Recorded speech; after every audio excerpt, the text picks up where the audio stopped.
राज्यभरात एसटी कर्मचाऱ्यांचे आंदोलन तीव्र, 35 आगारांमध्ये चक्काजाम. कोकण, मुंबई, नागपूरमध्ये सुद्धा मोठा प्रभाव.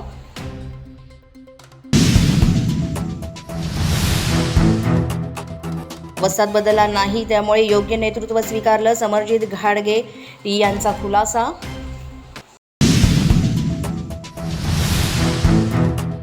लाडकी बहीण योजनेतील गैरप्रकार उघड, साताऱ्यातील एका महिलेच्या नावावर 30 अर्ज दाखल, तब्बल 90,000 रुपयांचा घोटाळा.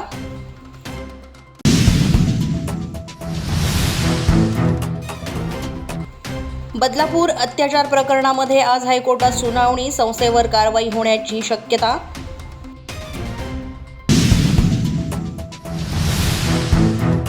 मुंबईकरांना आनंदाची बातमी, कोस्टल रोड ते सिलिंग जोडणीचा दुसरा टप्पा 15 सप्टेंबरपासून सुरू होण्याची शक्यता.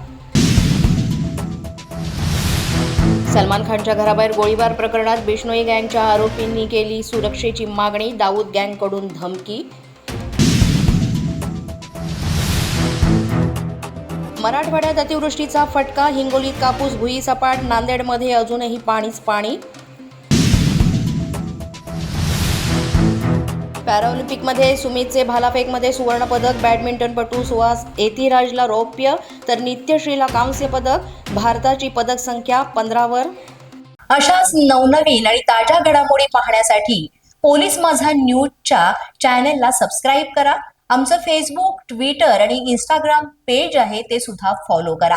तसंच अधिक माहितीसाठी पोलीस माझा न्यूजची वेबसाईट आहे www.polismazha.com या वेबसाईटला अवश्य भेट द्या.